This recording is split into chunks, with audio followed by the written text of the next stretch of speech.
Hi, good day everyone and welcome to this really special broadcast. I am Fifi Peters. Now, over the past few months, we have placed a particular emphasis on special economic zones or SEZs, putting them under the microscope, particularly the OR Tambo SEZ. We looked at the importance of linking SEZs with opportunities to Africa and beyond. We also looked at how to align economic sustainability to OR Tambo SEZ developments, and we delved deeper on how to integrate SMEs into the value chain and make them part of the continent's trading community. But today, we are looking at infrastructure development and the funding required and how best to attract investors. Let's take a look at this. According to the World Investment Report for 2022, foreign direct investment flows to Africa reached $83 billion. FDI flows tend, in general, to reflect investors' confidence in political and economic conditions within countries. Governments use special economic zones to attract foreign direct investments, as SEZs are gaining increasing attention and consideration across the continent as a policy tool. Geographically designated areas reserved for targeted economic activities to promote economic growth and industrialization. SEZs offer more advantages in terms of clustering and knowledge spillovers. SEZs facilitate international trade and employment levels, as they are directly involved in boosting exports, investments, and value addition to local products. It also has the potential to contribute millions of dollars to a country's GDP. Amongst many challenges SEZs have to deal with, such as combating energy security and climate change, they have limited expansion capacity due to funding requirements. Wide area zones usually require additional or large funding for infrastructure and development. Financing forms part of the building block of successful SEZs, but it's not the only requirement.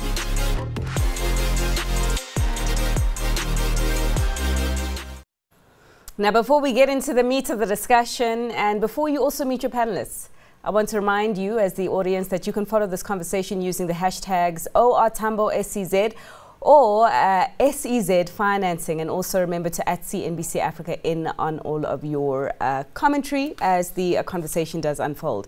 For those of you who are joining us on Hop In, you can ask the panel members questions using the question tab, and we will direct those questions to the panel members, of course asking as many as time does allow. But on that note, let's meet our panel of experts who are joining us from across the continent and who'll pull through all their perspectives.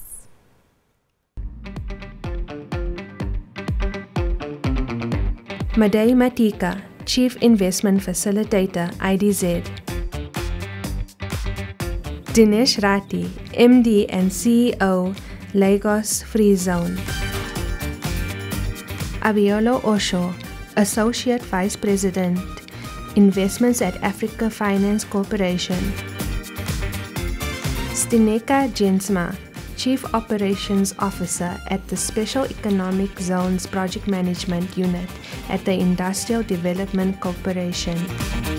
Ezekiel Chidi Odiago, Head Private Sector Operations, African Development Bank.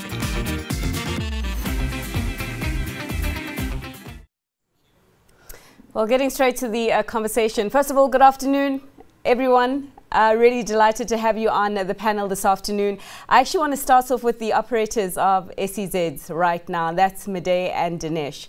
Madai, we'll start off with you. It's quite interesting to see that, I mean, just given the whole host of conversations we hosted last year on this very topic, that this year, this is the very first conversation we have. And I suppose it would be prudent to start off with what things are looking like right now, particularly at the OR Tambo SEZ. It is early days still, but how has the year begun for the SEZ? Thank you so much, Fifi, and good afternoon. The year has started off quite busy. We're getting to the last leg of the infrastructure build program for or Tambo SEZ Precinct 1. So that's what is keeping us busy, and we're excited and are looking forward to completing that build program by the end of April this year. And then, of course, we'll turn our attention to the other phases of the OR Tambo SEZ development. As you know, it's a multi precinct development. So we focus on Precinct 1 for the last couple of years, but certainly now looking forward to unlocking Precinct 2 and the third one as we go along in the latter part of the year. All right. And staying with you, Madai, just for a few moments further, I mean, the conversation today is around the financing needs of SEZs going forward. And we'll hear from our respective partners across the continent. But perhaps a step back as to the funding that has filtered through and channeled through the OR Tambo SEZ specifically. How much, I mean, has flown your way? What have you done with what has flown your way? And what are your plans more specifically for the future?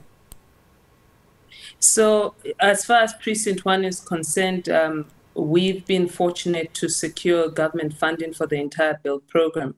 And that's for both the bulk and enablement works, as well as the top structure development for the main part of that particular development. We're looking approximately 1 billion rand worth of investment over the last 2-3 years that has gone into this particular piece of land, 7.5 hectares to be exact. So with that, we were enabled to unlock and attract investment from private sector players that were looking to manufacture and export.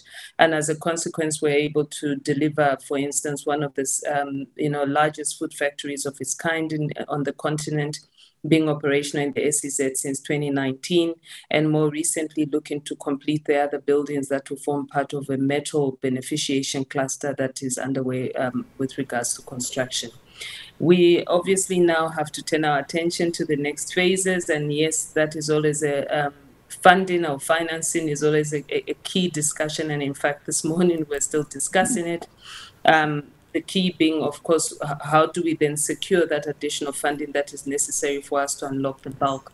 Our view as OR Tambo SEZ has always been that it's key for government to play a critical role to unlock the bulk, and that once we do the enablement works, will certainly then provide an opportunity for private sector to come in. So we are looking at least at about 3.5 billion on phase 2, precinct 2, a further 500 odd million on the third precinct, so at least 3.5 billion upwards that we're looking to attract to be able to unlock and create the many jobs that we do know would come from those developments. All right. Okay, so we'll get into a discussion about the exact plans to bring in all the money that you require in the second round of questions. But Dinesh, first time we are getting a feel and a flavor of what other SEZs on the continent are doing right now. So just bring us up to speed with what is happening in your part of town in Nigeria. Just what is the situation rather looking like on your end? Thanks a lot, Fifi. So Lagos Free Zone is a special economic zone which is situated in Lagos. It's about 60 kilometers from the main business district of Lagos. And as part of this development, it comprises of 850 hectares of land, which is earmarked for this development. And as part of that, we have already developed the deep sea port. So it's a port integrated special economic zone.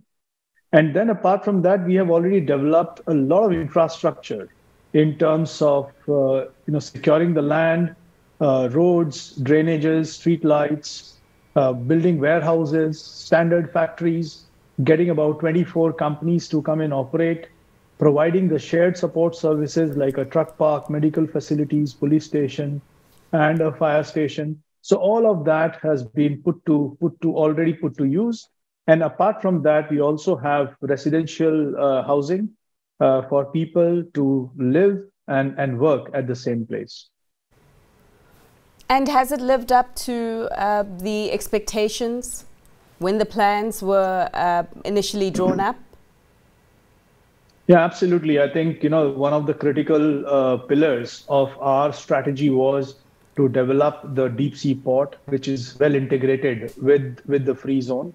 And that creates a significant strategic advantage for us and creates an ecosystem which is unparalleled from the kind of logistics and operation standpoint. It brings in the kind of cost efficiencies and ease of doing business which we had originally envisaged. And just a last question for you, Dinesh, in terms of your funding needs. I mean, Madej just spoke about some 3.5 billion rand that's needed over at the OR Tambo SEZ to go ahead with phase 2 of the plan and to really get that to live up to expectations. What are your funding needs right now, and what do you need the money for? So far, we have invested $400 million already in this, only the special economic zone. Of course, this is over and above the $1.1 billion, which has gone behind the port development. So the zone itself, out of the $400 million, primary chunk is the equity, which has been provided by Tolaram, which is a Singapore headquartered conglomerate, who are the major sponsors of this special economic zone. And then apart from that, in terms of the debt raise, we have done two big tranches. One tranche has been supported by the Central Bank of Nigeria under their development finance facility, through which the commercial banks have lent us money, a long-term, long-tenured money. The other part is a very interesting one, and we have innovated, along with infra credit. Infra credit is a finance guaranteeing institution, which is anchored by the Nigerian Sovereign Investment Authority, and there is Guaranto and KFW involved in that. So they have guaranteed our 20-year bond program. We are the first company to come up with a 20-year corporate bond in Nigeria's debt capital market, and that has helped us to raise about $70 million. So all in all, I think from a financing needs, that has been a huge, and that bond program was invested by the pension fund investors, because there is a guarantee wrap by infra credit, which is again, someone with the deep expertise in analyzing and understanding complex infrastructure projects like a special economic zone. All right. So let's expand the conversation and bring in some of the bankers and the financiers. And Abiola, to begin with you, and just your experience of special economic zones and how you do view them as an investment opportunity. Thank you very much, Fifi, for the question. It's a pleasure to be here, and thanks for inviting the Africa Finance Corporation. We are quite honored to be a part of the discussion. I think when it comes to special economic zones, what we see quite extensively is the need to build out broad infrastructure and in a piece of real estate, and provide all the interconnecting links and all the necessary linkages for the value chain, whatever the value chain is to be realized. What we increasingly see, of course, with Africa is continuous export of raw materials and intermediate products. And in the long run, even in the short term, as we see, that clearly is not what the continent needs to do. It needs to really industrialize and build manufacturing capabilities, expertise, and human capital to be able to scale at breadth and at speed as well. You take, for example, an area like the mining sector, for example, where several of 40 to 50% of the metals required for the electric vehicle and battery stories and revolutions are in Africa. And you look at that value chain, the mining is only about a $10 to $11 billion market. Essentially, as you move along that chain and move into beneficiation like smelters and refining this ores into metals, you're easily getting closer to $300-400 billion markets. And the end chain, where you have precursor production and production of cells and EVs, it's about a $7 trillion market.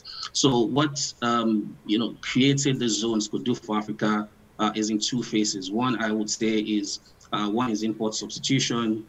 Two is creating export competitive value chains. If you take the metals that are used as an example, for instance, Africa could move from a $10-11 billion market easily to a $500 billion market. Another good example, again, is in the agri-value chain, where 50-60% of the world's arable land is in Africa, yet several many countries on the continent still really import food. And in that value chain, what we can do is to look at things like timber production, for example, coffee, cashew, and all of this, and easily those can be built into $30–40 billion markets. So if you look at these two phases, import substitution and export competitive value chains, those two alone is estimated to be about $800 billion to $1 trillion market. That really is the quantum of value that Africa is leaving on the table. So I think in a nutshell, to simply answer the question more directly, what can this really bring to Africa is really improving the competitiveness of Africa's exports. It's a way of bringing the continent out of poverty. It's really leveraging the realization of the fragility in the supply chains for Africa following the aftermath of COVID and the Russo-Ukrainian war, to deploy capital and investment and capabilities to also generate foreign export earnings for several governments and improve the government earnings by increasing taxes, because what the zones also come with is some good incentives for investment. But what that does is really expand the pie. For example, if you look at Gabon, where we have deployed capital to build a zone as AFC, we have been able to more than 10 times help the government to increase its tax recovery. Also brought new revenue lines from forestry tax, for example, which were non-existent. So these are some of the examples of how these economic zones are really very important for Africa. Has to be built out in a very comprehensive manner, with every linkages and every element of the value chain connected. Really talking about essentially the infrastructure that is needed, access to the raw materials, also ensuring efficient logistics. All of this have to all be captured. It has to be an ecosystem approach. And more importantly is the operations and the management of all of these facilities. And layered on top of that is provision of financing solutions for these firms and these SMEs to scale, to procure equipment, to produce and to sell into the zone, and ultimately creating a lot of marketing and ancillary services for these businesses to thrive, to scale, and creating that export corridor, which a lot of countries on the continent have massive potential for.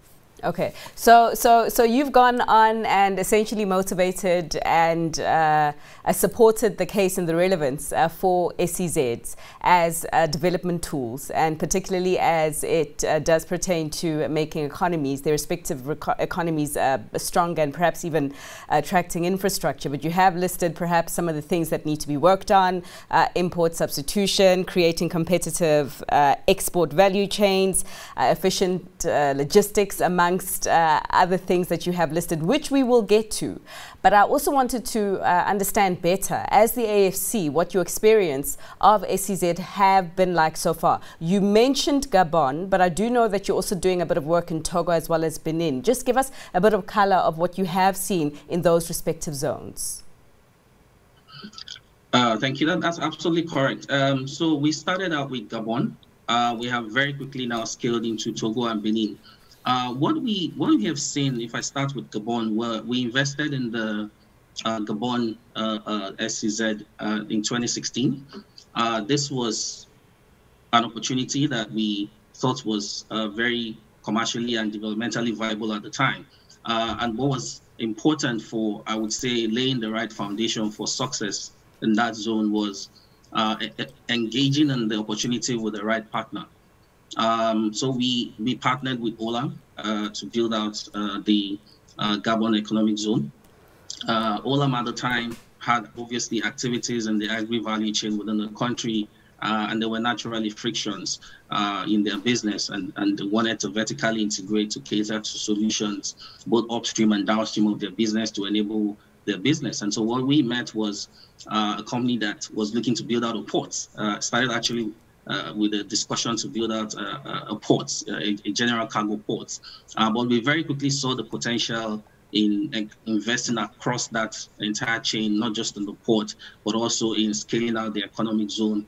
There was a lot of activity with logging and timber production within Gabon, has massive forestation in the country. And it was clear that what was lacking was creating the linkages to make all of this work. But I should say as well that what was important was the right fit partner at the time, because obviously Olam was a natural partner. that created opportunities to access the market.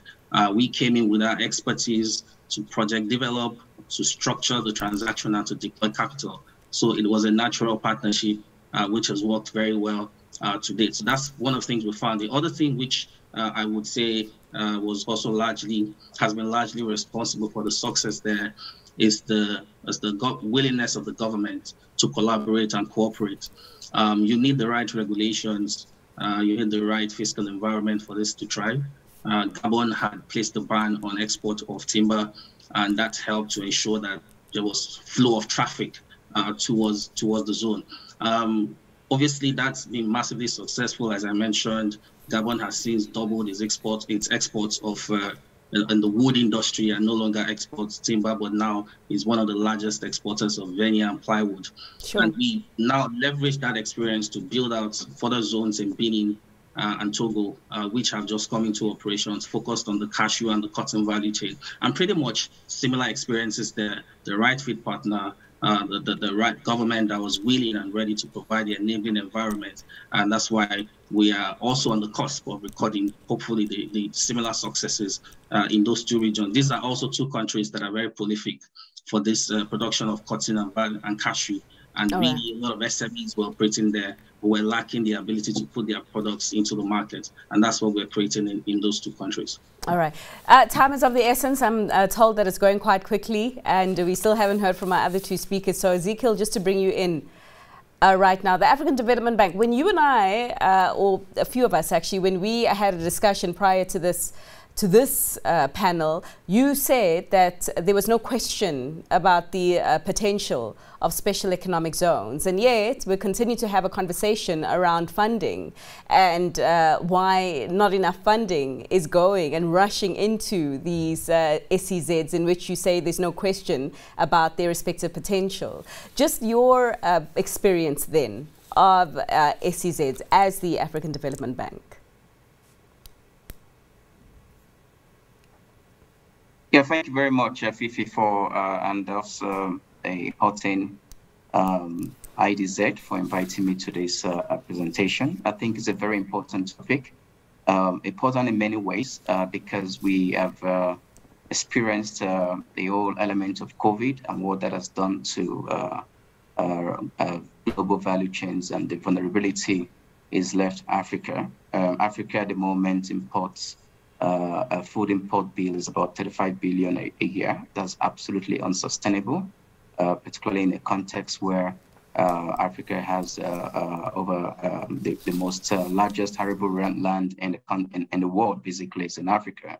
But even moving there, looking at the continental free trade objective of the AU, it is no brainer that for us to industrialize in the continent, we need these engines of industrialization to drive that process. And beyond just create jobs, but even looking at foreign direct investment, as well as improved export earnings, which is a very big challenge for many economies in the continent.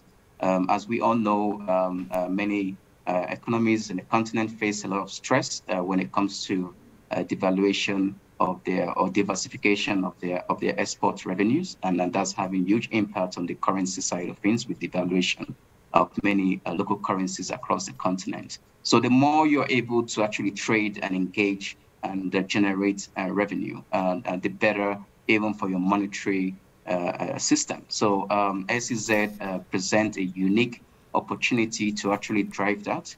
But I think for the African Development Bank, I mean, we have a very strong view on this, particularly in driving Africa's industrialization. The bank has a flagship program, particularly focused on the agriculture, industrial or agro-industrialization, as we call it, which is the special agro-industrial processing zones. We have a program going on in Nigeria where we mobilized about $500 million US, and even in Liberia and Senegal, and moving even up to other parts of the continent.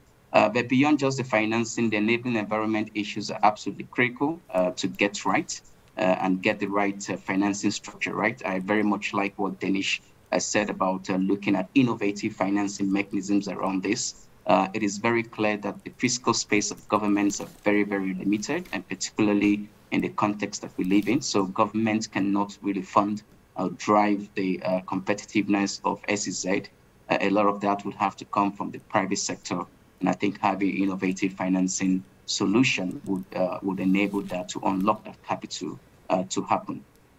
We are looking also at the enabling environment issues because those are key. We're supporting Lesotho SEZ to look at enabling environment and addressing some of the legal framework that allows for SEZ to be very successful.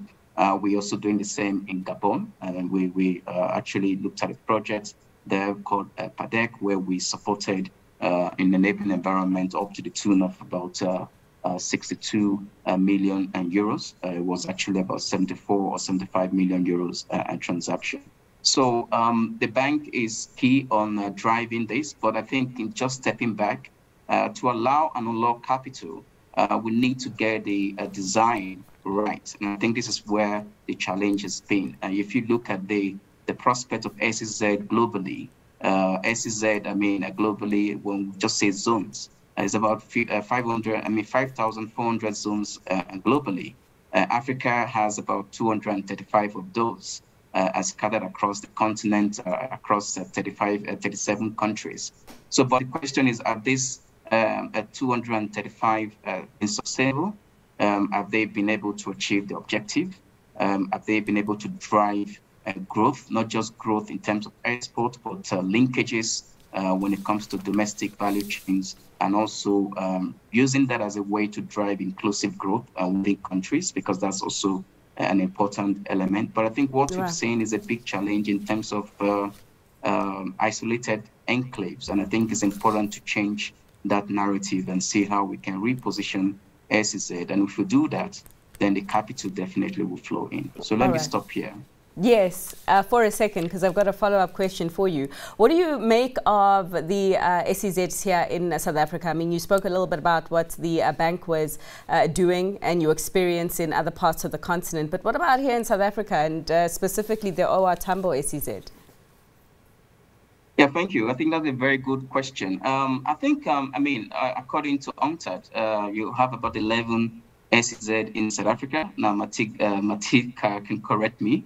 But I think if you look at the way South Africa has positioned itself, I think it's positioned itself as an industrial hub.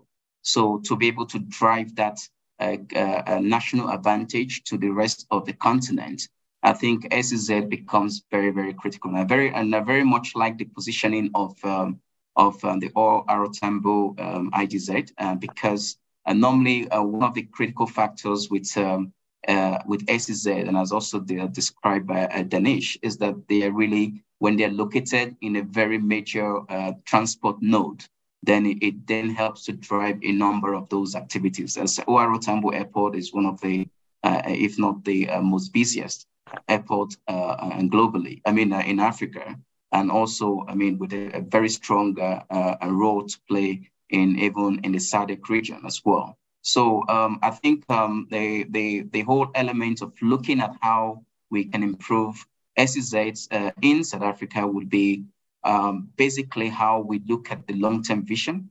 Innovation is key because sometimes when you bring these international companies, if you don't have a way to drive innovation, even amongst businesses within South Africa to plug into the value chain of this SEZ, then it becomes very difficult. So, and I also think that there's a huge opportunity to interconnect SEZs in South Africa, because if you have 11 of them, then maybe we need to look at a strategic approach where they all fit into each other and leverage each other to create a much strategic and a stronger synergy that becomes a very powerful force in addressing trade. I think that's a weak link that's not just in the country, but across the continent. There's also a big opportunity as well to look at the regional side of things. Are the SEZ working with other SEZ in other countries? How are they looking at their individual natural advantage and specificity? and then drive a regional project. And I'll give you an example of that. I mean, the bank did a project, a very transformative project to address a market failure in the aviation sector in West Africa, West and Central Africa, just to be precise, where we actually financed 5 airplanes for Air Cote d'Ivoire, which was seen as a flagship. I think with the demise of Nigerian Airways and Ghana Air and Air Afrique, there was a huge gap there. Now, we took a trip to Toulouse to actually see the planes. And what we noticed there was that the Airbus planes are actually produced across 3 continents and at least 7 countries. So when you have this sort of synergy, you're actually promoting intra-trade and expanding markets that way. So you're looking at products that are more regional products or even continental products. I think there was a whole idea about made in Africa. I believe so much in that, because if you have value chains that spread across different countries, then you actually strategically reduce conflicts. You create much larger markets because and boost regional integration. So that was a very important lesson, because when you look at a plane that flies above your sky, you think it's produced just in France. No, it is produced at least in 7 countries spread across 3 continents, Europe, Asia, and North America.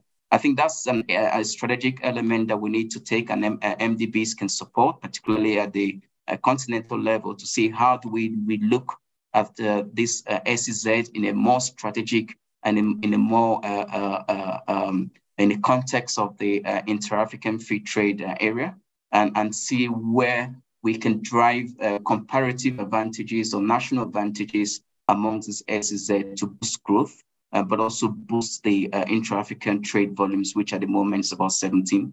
It's actually very, very low. So there are huge opportunities, and I think South Africa can play a leading role. It has been playing a leading role, particularly in the industrialization side of things, and I think it has more role to integrate with the rest of the continent and see how it plays that leadership role in driving growth. Okay, and so we'll hear from Madej in just a moment about how she's thinking about that integration and leading the charge more.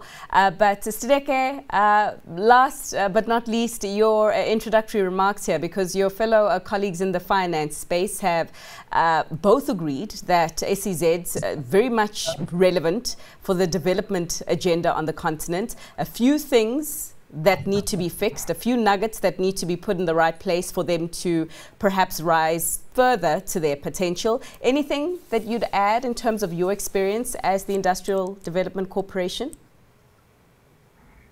Thank you.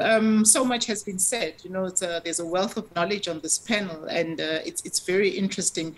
We as Africa are sitting in a position where we are the gem in the world, and we've got so much potential. Critically, the minerals that were mentioned earlier on, they've been exploited, and there has been no beneficiation in Africa. We need to change that. So from a financing perspective, in South Africa, we have the Department of Trade and Industry that supports the special economic zones.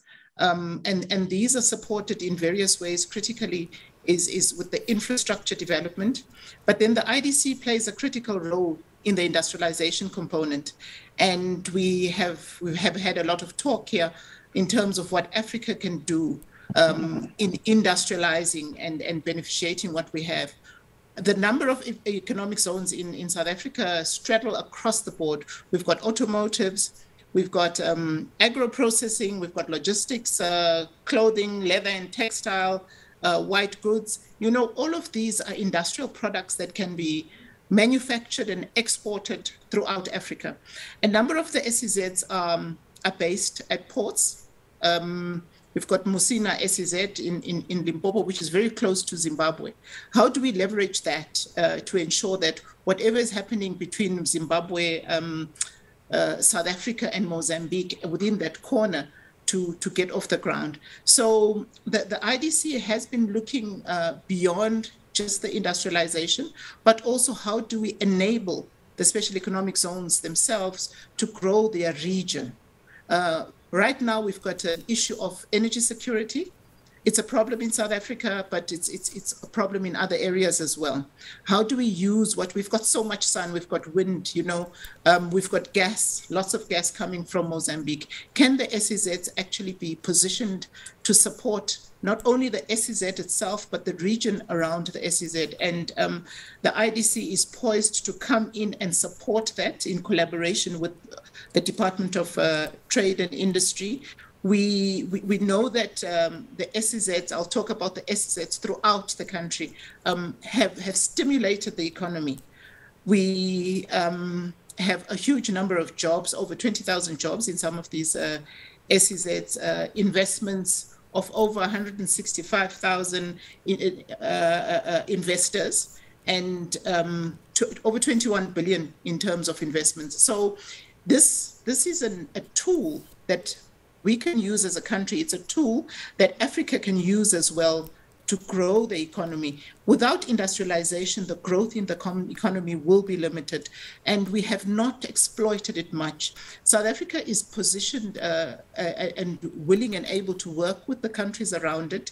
We have had a couple of engagements, and IDC does support even investments outside of the country. You will know that we've got Mozal in Mozambique, which sits within the industrial area, the SEZ, just over the border. And that is something that was supported by the IDC. The automotive industry is quite big, and it is growing. There's a need, as there's change in the auto industry to electronic vehicles. Africa cannot be left behind. We need to use these zones to grow in that space. We just came from an era where we had vaccines that were available throughout the world, and Africa was lagging behind. The special economic zones have the right kind of infrastructure, not only to do the research and development, but also to manufacture and distribute. So we should leave the past behind us and lead and use these areas to effectively improve the continent in all respects. Yeah, I like the analogy that you've used of SEZs as a tool, also just supporting their relevance in this current framework. I suppose the question would be how to sharpen their usage as a tool, and particularly how to sharpen their ability to attract capital that will enable them to do more. And so you will know that it's a tool, and it has the enabling environment. So in South Africa, there have been incentives that have been placed in the special economic zones, the tax incentive, 12I, the top structure incentive. We need to be able to attract investors into the SEZs. The investment drive is one that will be based on what is available in the country, how best this enabling environment can be leveraged to bring investors into the country. Another thing that we have to look at is inward investments, investments from Africa, and not only focusing on trying to bring investments from abroad. So we do this by having a carrot and also contributing. So the DTIC, together with the IDC, have been contributors to the special economic zones. And once we have built this baseline and we have shown our own commitment to this, we are able to bring in investors from outside as well. Okay. Okay, thanks so much. Madej and Dinesh, coming back to you. Actually, we do have a question that's come through from the audience member. It's around power. We will get to that question around power in just a short while. But I think I just want to pick up on the theme that has been mentioned by all the holders of the keys to the vault, as it were, the financiers. And I want to bring it to the both of you, and it's around connectivity and linkages within the continent, linking SEZ, special economic zones within Africa a lot more. Inward investment, as Neke just spoke about, driving more inward investments within Africa. What are both your respective thinkings around increasing the level of connectivity and linkages within the continent amongst your respective SEZs in your country? And Madej, starting off with you, and Dinesh, you can pick up after. Thank you so much. So I think Ezekiel spoke to it. The Tambo SEZ has the advantage of being located next to Africa's largest and, if not busiest, airport. With that said, it's absolutely, and again to borrow his words, a no-brainer that we would be encouraging the inter-Africa linkages. And that's exactly what it is that we seek to do and aim to do and are committed to doing. Our goal has always been simple, that in promoting this SEZ, we're not just talking about, an SEZ located in Africa. We're talking about an SEZ that can connect to other parts of Africa, given Tambo and its capabilities to be linked to other parts of the African continent and globally. So for us, absolutely key that the Tambo SEZ is not just an SEZ that is driving regional development. And of course, that's extremely important within the context of the region that we are located in the city of Ekurhuleni. But that broadly speaking, we also look at it from a regional trade area perspective. What role can Tambo SEZ play to the point that Stinica raised as well, unlocking and ensuring that we can promote the vision and the realization of the African free trade area. So certainly for us is one that we look to do, and amongst other things, we look at the sectors. These sectors, what is it that we need to be manufacturing that we know for sure has a market in Africa and is desired by Africa? And to the point made again, we don't just look at investments coming outside of Africa, but also whether it's, you may call it domestic investment, but that we create opportunities for local players as well to participate. Okay. So within that context, we very much are excited and are working very hard to ensure that we realize those inter-Africa linkages. Okay. Dinesh, you're going to tell me the same thing, that it's also on your plans as the Lagos Free Zone? I mean, how can, I suppose, you do more to encourage a little bit more activity within the region and with your other respective partners on the continent? So Lagos Free Zone has been developed as a port-based special economic zone. And we have drawn lessons from some of the best port-integrated special economic zones across the world, whether it is Jebel Ali or some of the Chinese special economic zones. And that's the model we have replicated here.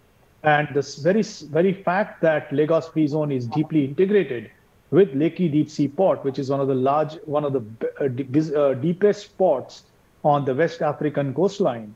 And that speaks volumes about the advantages we want to actually unleash to all the operators who are operating inside the Lagos Free Zone. Now, the intra-Africa trade can be taken care of by the Lekki Deep Sea Port, and the Lagos Free Zone can act as a hub in which you can produce products, process products, and then ship it out to other parts of Africa. And moreover, the Continental Free Trade Agreement, which is still in the works and will go live once it is fully implemented, and the real benefits of pivoting some of these special economic zones like ours as a hub for the rest of the African market, depending upon the kind of resources which are available in Nigeria. I mean, that can really play a very important role. And we should not forget the fact that Nigeria itself is a huge domestic market. Now, that can also be leveraged apart from it acting as a hub for intra-Africa trade. Okay. Perhaps let's take the question, some of the questions that have come through from the members of the audience.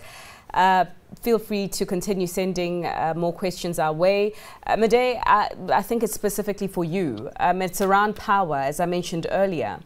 And the question goes, will the new Tambo SEZ be procuring power from IPPs for its operations? Can you give us a bit of a response on that?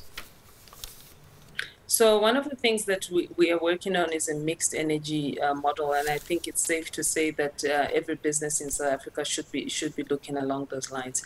So absolutely, as far as especially the next phases of our development are concerned, we are looking to see, to what extent we can ensure that we have a mixed model for energy. The IPP arrangement in particular on one of the precincts that we are prepping for development, we already have a potential investor that has signed an agreement with the city of Ekurhuleni as an independent power producer supplier. And through that, we'll then obviously harness then the access for alternative energy solutions. We're also looking at fuel cells localization. As you know, fuel cells also provides an alternative source of energy. So that's one of the sectors that we've targeted and are looking into. And concurrent to that are also looking at the production of electrolyzers that would support the hydrogen economy, yet again looking at alternative energy solutions. In all of that, on the one hand, producing what is required to drive the alternative energy mechanisms, but on the other, also ensuring that we ourselves become a market or access what is produced for consumption in the zone. Okay. Sticking with renewable energy, as it were, Abiola, you have said that you believe that SEZs can be better leveraged for sustainability and to assist Africa in its quest for net zero. Just give us a bit more detail on that and how special economic zones can do that. Thank you for the question. The crux of the SEZs in general is to create local industry. What that will mean is more efficient supply chain systems. For us at the AFC, I think sometime last year, we put out a white paper into the market on our views on how Africa can really contribute to the net zero agenda. I think that rests on three key pillars from our perspective. One is really localizing industry, creating value chains and supply chains within the continent. And I think if you look at what we have today, which is quite a fragile value chain where, take for example, you would ship raw materials out, the shipping process is emitting volumes of tons of CO2, probably processed with a coal-fired power plant in China, for example, and then shipped all the way back. But if we managed reduce these shipping times, co-locate industry and build elements of the value chain within Africa. Africa is relatively centralized in terms of, if you look at the spread of the continent. So directly from Africa, you reduce shipping times and you can go directly to the North America or Europe or the Middle East. That really would do a whole lot to contributing to reducing carbon emissions and the net zero agenda. Another perspective also is from an African perspective, seeing how well we can utilize more of the gas, which I believe also connects to the question around power. Africa has got about 10% of the world's gas reserves, but the monetization and deployment and penetration of gas on the continent is still quite low. A lot of these zones will have massive power requirements. One of the things we're really looking at is how best we can deploy more gas into the systems, monetize gas, take it from where it is produced to where it is needed. The other element to the sustainability side for SEZ is also really looking at how we can build resilient infrastructures. With these new zones that are coming up, I think you said that there's over 200 zones or so on the continent. So we don't have lack of conception of the idea. It's really in the implementation. And we do feel that as the implementation ramps up, we need to look at how to build infrastructure that is resilient to the effects of climate change. That will really reduce the impact of climate change on Africa. We all know Africa contributes very little to CO2 emissions, but suffers quite invariably from the impact. And building resilient infrastructure that can withstand water runoff, withstand adverse temperature and likes is very critical. And that's something we should take advantage of as these SEZs are being built out. Those are some of the ways that we think there's a very important and nexus between using SEZs as a tool for industrialization, growth, job creation, but at the same time, fundamentally speaking to the agenda of sustainability and net zero. Just to round up, our zone in Gabon, for example, has done quite a very good job with this. It has a very good mix of sustainable forestry, which is making sure the rate of afforestation and deforestation at a minimum is the same, uses renewable energy for a source. And as a result of a lot of the efforts we've put into that zone from a sustainability perspective, it's become the first carbon neutral zone in Africa. This was certified by ISO recently. So a lot of that, we need to do more of that. That is only a drop of water in the ocean. There's a whole lot of opportunities across the continent, South Africa, parts of Western Africa as well, and North Africa, and we need to continue to apply the relevant solutions. All right. Ezekiel, just circling back to a point that you made earlier around the free flow of capital, and you mentioned, or you took exception I don't know to how many, but you took exception to the concept of design in terms of how the more than 200 SEZs on the continent were designed right now. You also said that the problem or there was a problem around the isolation or the cocooning of the current designs or the setups of SEZ from the domestic economy, as it were. So just in terms of providing more color as to what a better design setup looks like to deploy more capital, what would you suggest? What would you say? Yeah, thank you very much, Fifi. It's a very, very important question because I think it also comes down to ownership. And I want to really say that SEZ has to be seen as a business. You need to run it as a business. In doing that, it doesn't quite matter. I think it's more important if it's led by the private sector. But we've seen successful SEZ across the country. I mean, globally. I mean, Shenzhen SEZ in China, for example, is owned by government, but it's run pretty much with a lot of private sector involvement. But I think for Africa, because we have to look at, I think the challenge we have is that when we copy a number of these models from other parts of the world, we lose the sort of local success factors that drive those models. And I think peculiarly for Africa, we need to be able to get private sector to actually anchor and drive SEZ. A number of what you've seen is that you have public sector driving SEZ. There are limited tenants in there, and there's limit. I mean, it's the domestic linkages are weak, and also you find a situation where, as I mentioned, isolated or enclaves with no linkages, whether regionally or domestically. But you have companies there operating there, and there's little or no what's it called spillovers when it comes to innovation or actually internalizing that innovation and using SEZ as a bedrock to drive innovation, integrating with SMEs and all of that. So I think it's important to get the design right, because when you get the design right, you also actually improve the prospect of the funding side of things. And I think on that funding side, I think public money really should be helping to de-risk investments. A lot of that investment is available in the continent. I'll just give you some numbers. I mean, just when you look at institutional capital, institutional investor capital assets under management in the continent, that's about $1.8 trillion just there.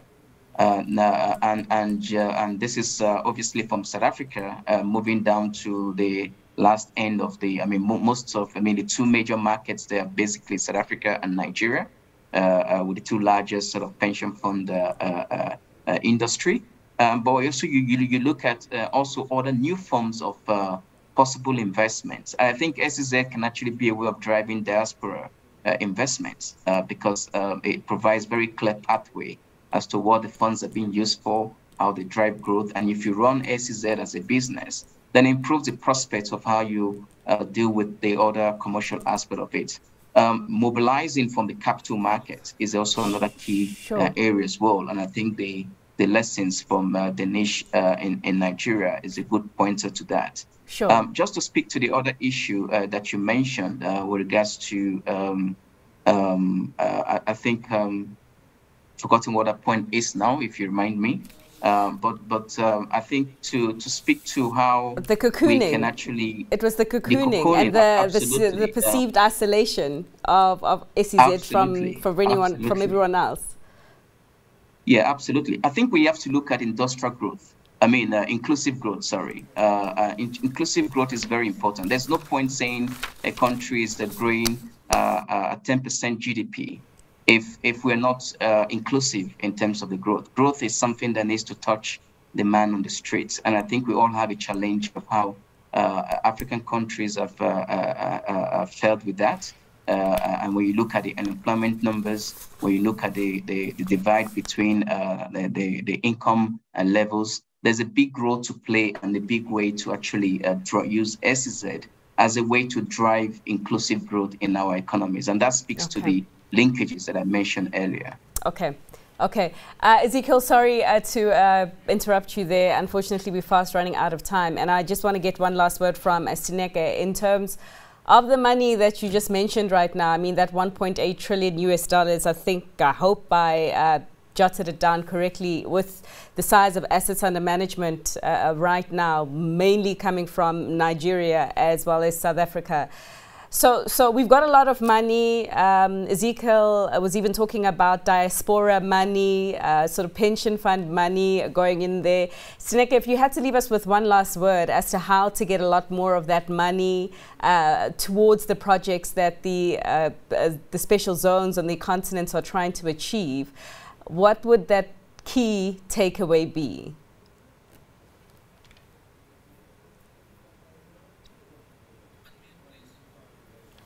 It's very critical for us to focus on sustainable business. You know, the money has to be put into entities, has to be put into tools that are actually going to work and serve the economies. Otherwise, it goes down the drain. And from a special economic zones perspective and from a continental and country perspective, the special economic zones offer an enabling environment. They offer the right kind of infrastructure, and it must be world-class infrastructure, such that if one is going in there to manufacture, we must not run out of energy, we must not run out of water, we must have the right kind of roads in place that can move the goods. Rail must be operational and also linked to the special economic zones. Logistics plays a critical role in getting the manufactured products out. It is also therefore also critical that we bring in the option of beneficiation. The products must not be raw products, but they must be manufactured, and industrialization is promoted in that respect. The ease of doing business in each country is also critical. So if you're going to register a company, if you're going to come in and operate, it must be easy. Now, from a funding perspective, what you look for is the ability to pay back. You will know that the banks are not charity organizations, and I think it was Ezekiel that mentioned that it's a business. You know, it is not. It shouldn't just be a charity or just a non-governmental organization, or even just a public sector entity that is not focused on making profits. So the special economic zones have to be viable. These are entities, that's why we focus on driving investments. The investments actually allow the operator to become viable. The businesses in the special economic zones must be viable businesses. And we have had a number of successes. If you look at the Bucha Special Economic Zone in the Eastern Cape, it is vibrant. We've got a wide range of activities there, from auto right down to agro processing. So there has to be a clear vetting process when the investors come into the special economic zone, and the banks and the funding institutions will not hesitate to come on board when that is in place. But the governments themselves have to ensure that they play a role in the enabling environment to get the special economic zone to be operational. Okay. Which was going to be a summary of my sentiments of the discussion so far. Tineke, just in terms of everything that needs to be put in place, as the panel has agreed in terms of SEZs being run as a business, the supporting infrastructure around the zones, the importance of the connectivity and linkages, not only within the respective countries, but also increasing that level of linkage into to the rest of the continent, the importance of the regulatory framework, and also inclusivity thrown in that mix as well. And it seems like all those little nuggets are important. And as you said, that business and banks would not hesitate to come in and fund. But it's with that said that we'll have to wrap up the discussion for now, because time has gone against us. But I'd like to thank you all for your insights, spending the afternoon with us. today to give us your thoughts on this very important topic. So a final thank you to my guests, Steneke Jensma, the Chief Operations Officer at the Special Economic Zone Project Management Unit at the Industrial Development Corporation, Ezekiel Odiongo, the Head of Private Sector Operations for the African Development Bank, Abiola Osho, Associate Vice President for Investments at the African Finance Corporation, Dinesh Ratti, the MD and CEO of the Lagos Free Zone, and Made Matika, the Chief Investment Facilitator at the IDZ, who has brought us all together this afternoon. And thanks once again to you as the viewers and all of you guys who had logged in on Hopin for joining us and being with us as well for the past hour. We'll do it again next time and hope to see you guys there again as well. But for now, it's goodbye.